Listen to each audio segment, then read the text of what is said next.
Hello, everyone, and welcome to the Math Together show, where thoughtful math educators gather and learn together. I'm Heidi Subnani. And I'm Dr. Sue Looney. We're so glad to see you. We'd like to give a shout out to our colleague, Molly, who's not able to be with us tonight, but she will be watching at some point, and she's always with us in spirit. And we hope that you are all well, and we're super excited for our show tonight. We have two guests. For our first time, we have our first student who's coming on with her mom, and they're going to talk about their project around this question: how do we build belonging in mathematics spaces for girls and young women? And you have a little hint right now in our attire about where we're going with this conversation. So this is the key question, which is so important, right, Heidi, that we really elevate women and young girls. It's always been important, and it's sort of like it's having its moment. Mm-hmm. So we're really excited about that, and we are going to be watching the comments, and you can respond even if you're watching not live. If you leave a comment, our two guests today have been willing to raffle off. You can also be wearing one of these fantastic shirts that Sue and I are wearing, or I have another example here. So all of these names are going to be really important, and we're going to be talking about them in a moment. But if you would like to join us in the comment section, we would love to hook you up with one of these fantastic shirts. You can also get a hold of us at looneymathconsulting.com. We're happy to have a conversation with you if you're interested in contacting us. If you have a question or a concern about something that's happening in your classroom, we are happy to have that conversation with you there. So we would love to know where you're chatting with us from. And remember that you can join in for the raffle just a little bit for a Math Together's t-shirt. So without further ado, I'm going to discuss our two guests tonight, Chrissy and Cora Newell. They are a mother-daughter duo who are inspired to start a project focused on bringing attention and opportunity to women and girls in mathematics after reading about some amazing math gals. Chrissy works at Desmos, where she focuses on bringing joy to both to teachers and students in middle school. And Cora is a dancer, a sixth grade student, and president of her school's Kindness Club. So please join us in welcoming them to the show. Hi there. Hi, so great to see you. Thanks for coming on. Thanks for having us, and I love your shirt. We all match. Look at that. I know. Look at that. We have a couple of variations of the shirt as well. I think we are all represented in different forms. I love that. Chrissy and Sue, you look like you have the original, and I have the original here in green. And then Cora, which shirt do you have? I have the Australian Math Gals shirt. They're all Australian Math Gals. Excellent. And I have the first on right now. So I love that. And we're just really excited to have you on and discuss Math Gals with you. So Sue has our first question. Yeah, so I thought we'd split this up since we have both of you here. And so I thought we'd ask you both this question: what is your why? And starting with you, Chrissy, the why around why are you working in math education? Sort of what is your journey of getting to where you are now in the math world and working at Desmos? So it's been such an exciting journey. I started as a dance teacher, dancing in the studio. I was a dancer for a very long time. Even in college, I didn't know for sure that I wanted to be a teacher, but I started teaching dance, and through that realized that I wanted a classroom. And so I got my teaching credential and taught 5th and 6th grade, which was a blast. 6th graders are amazing people. Yes, they are. And then from there, I went on, kind of realized in my last couple of years that I really loved teaching math the best, the most, and especially in the kind of middle grades, so upper elementary and middle grades. And so I applied for a job to become a math project coordinator, which is like a math specialist at my county, and worked there for 6 years, really focusing on 3rd through 8th grade math, and had so many wonderful opportunities, worked with a powerhouse team of amazing math gals, all women. And then, this summer, as the pandemic was still going on, and we were trying to think about what was best for us professionally and best for our family. I decided to move over to Desmos. So I'm really excited to be working at Desmos. I think one of the most exciting things about working there is that everyone at Desmos is constantly working towards building up students and teachers and focusing on building a love of math. So that's something I've always been really passionate about, and I'm really thankful to be part of that team. Excellent. So important, the work of Desmos right now in the pandemic too, right? I mean, we all have access. Absolutely. Yeah, amazing. Excellent. And so I think it's interesting too, your journey beginning as a dance teacher. I feel like we really need to do this, Heidi. I feel like every guest that has come on here has been like, well, I wasn't going to teach, but then I do. And it's so weird. I'm like, why is that? Like, it's or crazy. I wasn't going to teach math, and then there's always this continuum from one thing to another where we end up in what turns out to be our calling, and but we never picked that. Well, and I was going to say, even when I was getting my teaching credential, I really thought I wanted to be a 1st grade teacher. Like that, I really was focused on primary. I did a lot of my early observation work in primary, and I loved it. And then for student teaching, they put me in 6th grade, and I was like, what? What do you mean 6th grade?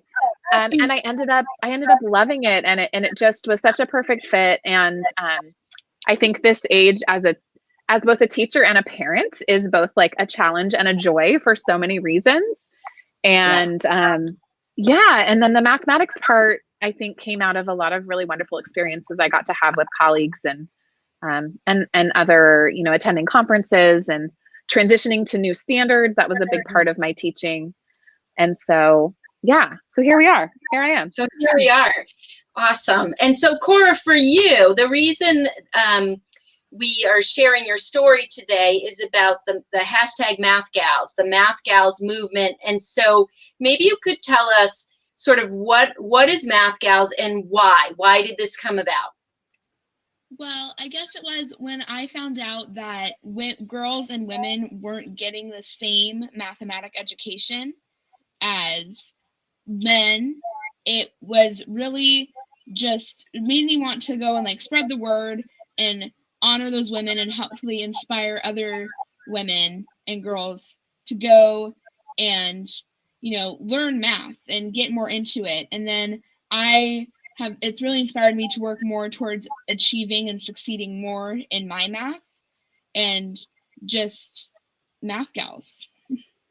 And we started by reading a book by Dr. Talithia Williams. So her book, Power in Numbers, The Rebel Women in Mathematics, I love that subtitle, was kind of how our conversation got started. It's kind of where we started kind of reading and learning together and kind of looking at each other these stories are so cool. How do we not know more of these stories? And we should do something so more people know their stories. I totally agree. And I think that's so cool that you had that experience and felt moved to act on it and then did something about it. So now you have this successful way with these t-shirts of spreading the word.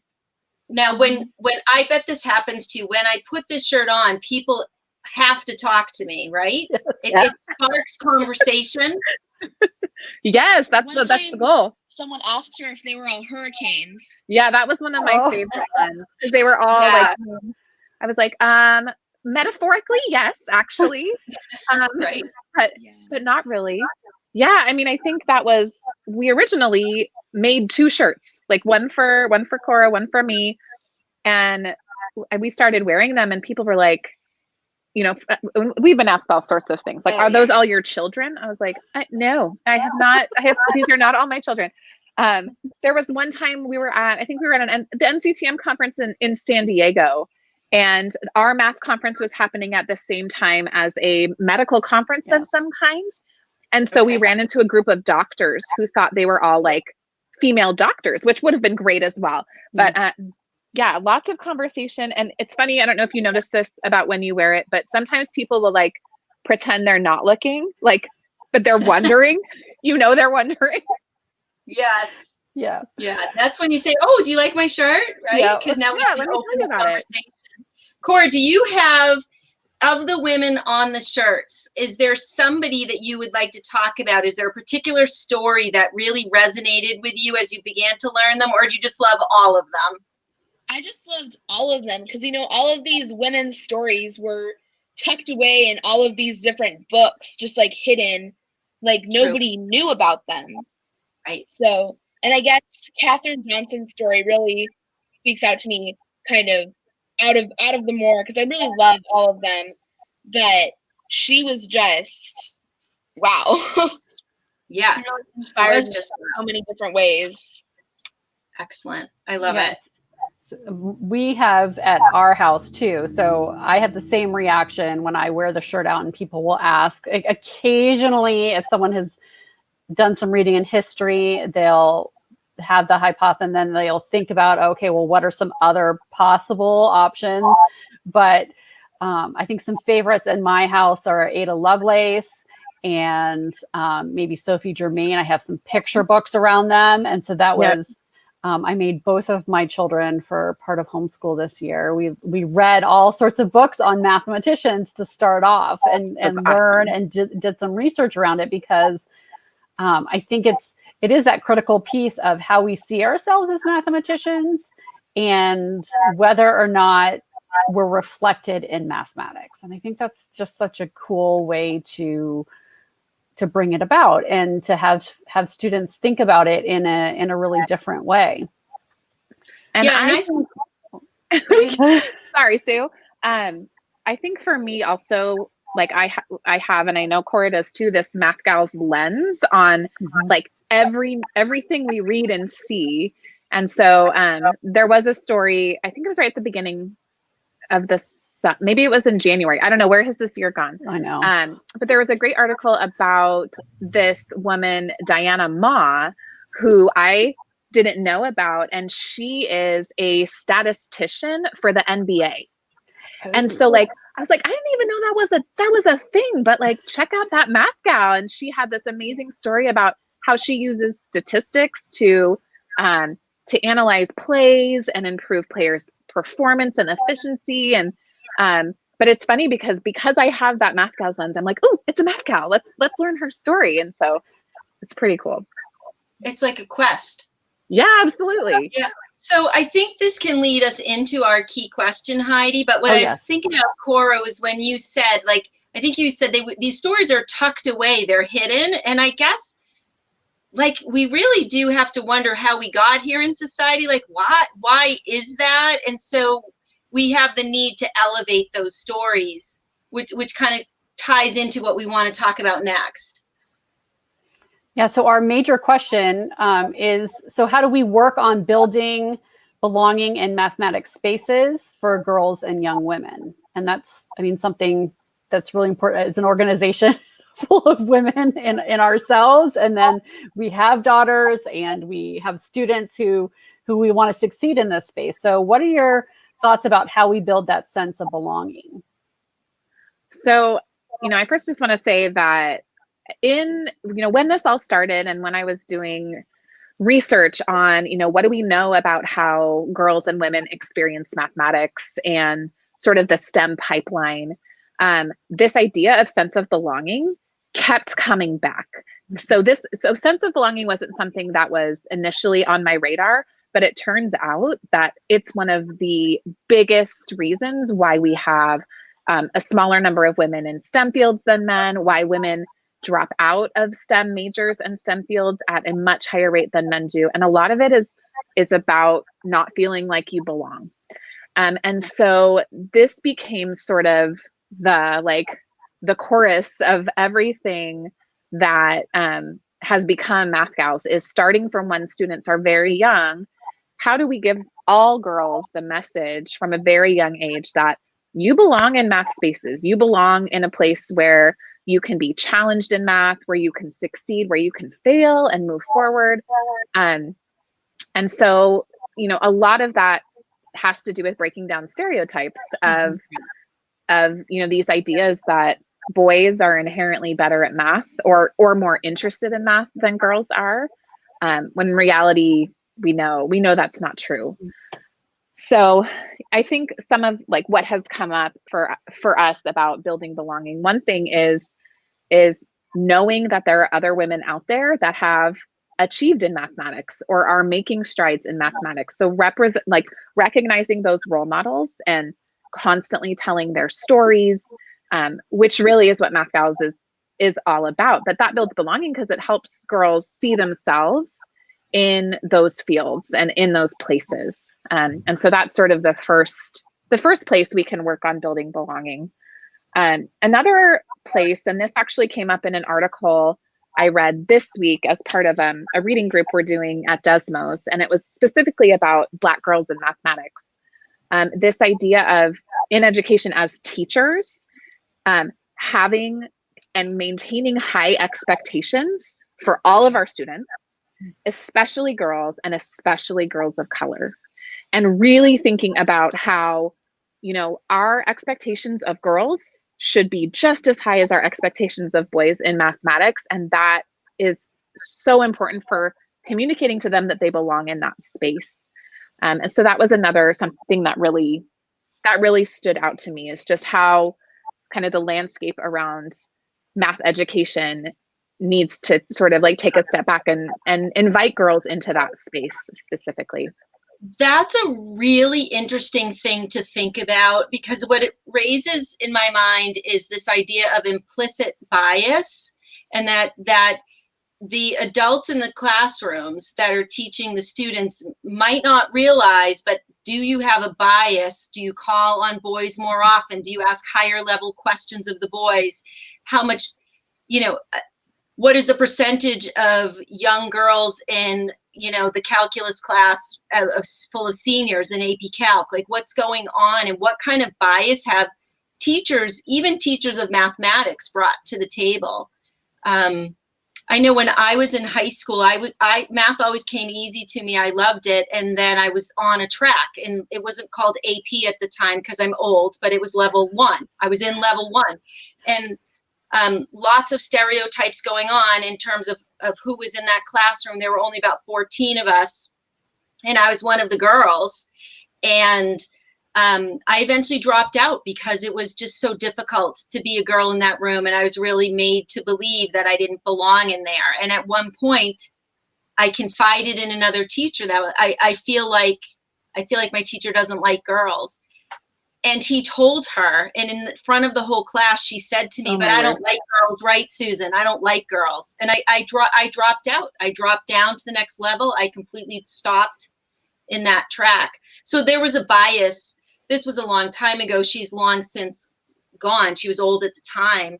But I think that bias still exists. I don't know if you all have had experiences where you have experienced as a student or experienced it seeing other teachers, where you can see that the teachers are asking harder questions of the boys in the classroom.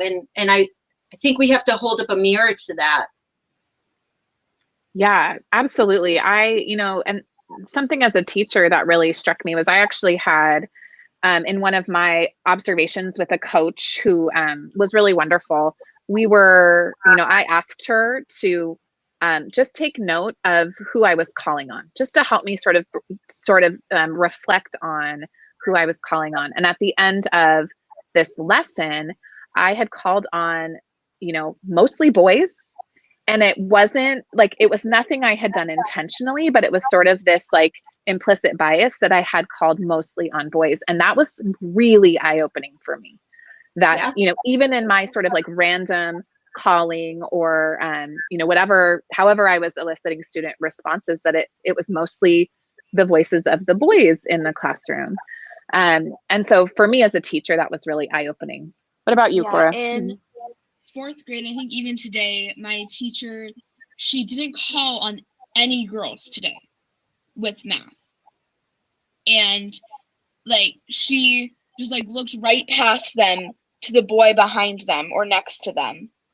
She just didn't like pay attention to them at all. And then people who were like wanted to answer the question frequently, or like she would call on the same boy multiple times but ignore the girl in front of him, next to him, just like she wasn't there. Well, and it's interesting because like I always assume positive intentions of all teachers. Like I'm a teacher, we're all teachers. Right. And so I think that's interesting. And so I wonder about with your voice, Cora, like could you say to her, like, I noticed that I wasn't called on, or I want her to have a voice to speak up and say, like, I noticed. And of course, always again, assume that it wasn't intentional, but be like bold in bringing attention to it, as I think that's part of like the Math Gal's mission as well, is like stand up for your voice, stand up for girls' voices.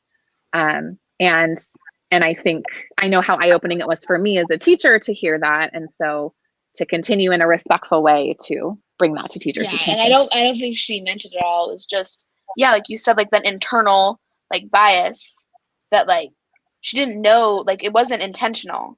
It was just like, it was the easy person to call on. When I think, this continues over and over again, we see this cycle that does continue unless we have a moment of disruption. And so how we then bring that up and show that, I think can be really interesting. And I remember like one of my favorite memories, Sue and I did a trip a number of years ago, T2T Global in Ecuador. And day one, we were just in a classroom. We were, talking and working with a teacher, and only boys were raising their hands the whole time. And like, no girls were participating. No girls were part of that. And like, there was no conversation. Like there was no nothing. So we went in the next day, we followed up, and I had said, Sue and I are going to play this game with, and now I can't remember the name of the game, but Factor Captor. Yes. So we were going to do that because my Spanish can handle that. So it was the class against me. And Sue was on their team.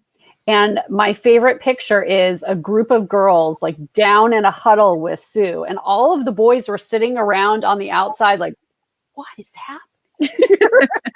And it was that idea of like, here's a representation of another mathematician. Here's someone who's willing to hear my voice. Here's someone who's willing to disrupt this order, right, that has been kind of put in place in the class.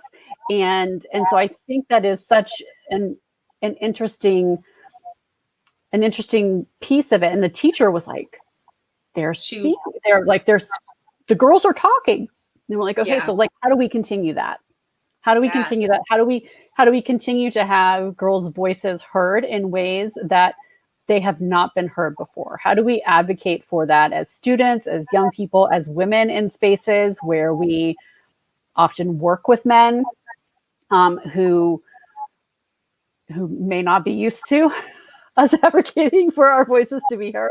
And so all of those things I think are such a big part of this conversation. And I love, Cora, that you took an initiative in the beginning. Like something needs to happen. It's not enough to just gaze at the situation, but you made a choice. Let's do something about it.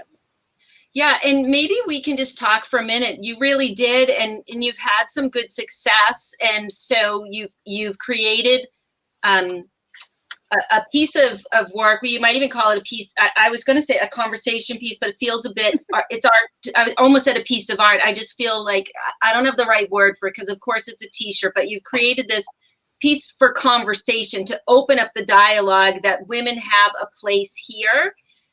And then you're doing good with the funds that you've raised. So can you talk to us about how much success you've had like how is Math Girls doing, and then what happens once the t-shirts are sold? Because I know you've done some amazing work.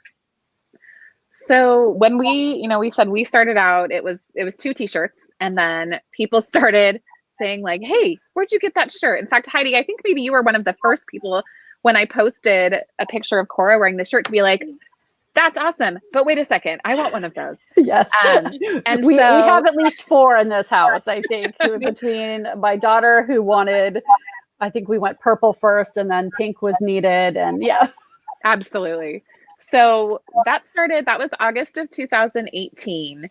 And so it kind of like started slow. And then the following year, I had the opportunity to speak at NCTM at ShadowCon about Math Gals. And it really took off after that. So I think we ended up in that chunk of time selling about 1,800 shirts, which was very surprising. And we use Spreadshirt, which is online, and you can set up and sell your own shirts, and you make your own shop. And so what's great about that is like we do the design and they do all the printing and shipping, and it's wonderful. However, we get a little kickback, and we never intended to make money. And so once we realized that we were selling shirts, and now I think we're up to a little over 3,000 shirts, we started talking about what we could do with that money. And so one of the first things we did was send shirts out to girls, to classes of girls and young women. And so I had the chance to have before Zoom was cool, I had a chance to Zoom into some classes where the teachers were really elevating that conversation about the power of girls in math. And we got to gift some shirts. We also have sent out books. So lots of copies of Power in Numbers, and other books as well that really like just have amazing stories in them of women.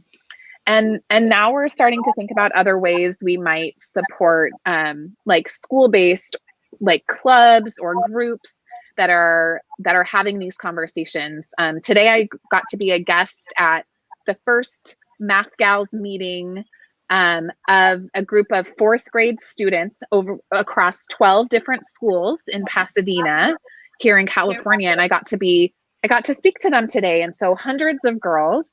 And so for groups like that, I think we're hoping to put together some sort of like package where we can like sponsor that club and help send them books for them to learn. And I think, eventually in the hopper are some lesson plans that can go to those groups, and shirts, of course. So yeah, and also doing some research on other really great organizations that are uplifting women's names in math, including Black Girls Mathgic, which sends out these really great subscription boxes that educate girls on amazing Black women in mathematics, and some other organizations as well. We also, with our Australia Math Girls, Maths Gals, because it's maths in Australia, during the really devastating fires, the whole like inspiration behind that was that all the profits would go to Australian fire relief. So that was a really exciting way to give back as well. So hopefully our website will grow and our resources will grow. And absolutely. Yeah. And Cora, can you show us the back of your sweatshirt with the Australia? Yes. Here we are with the so important, doing really fabulous things, and that outreach to other people that are on the same journey is really, really nice. Excellent. Yes, we were having, I think, a momentary sound issue, so we're gonna ask too, what are you working on right now? And well, let's see. Yes, this let's see. We're gonna we'll do a moment of the technical difficulties that we all have, right?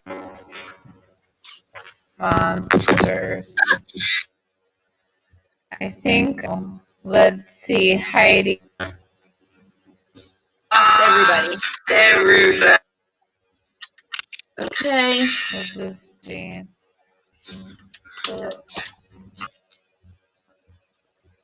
Are you there?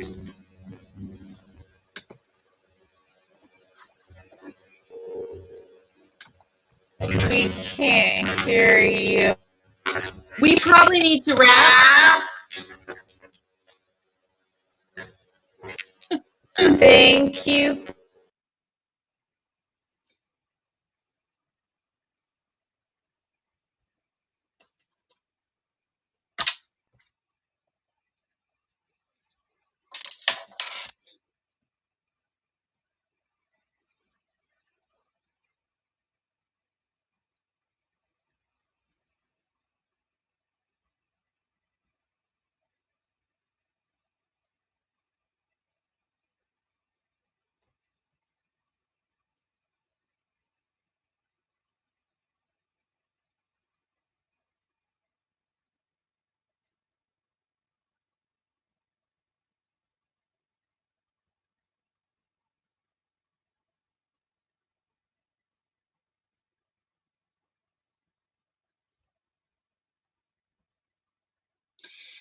So can you hear me? Because I hear nothing. Can you hear me? Okay. So we are excited for our next show. It'll be a meeting with just the Looney Math crew. And we are going to be talking about kindness in math. And that will be our final show actually of 2020. And then we're going to take a pause and we're gearing up for some really exciting things in the new year. So thank you so much, everybody, for being here. Remember to always be curious and, of course, to always be kind. Take care. Thanks, everyone.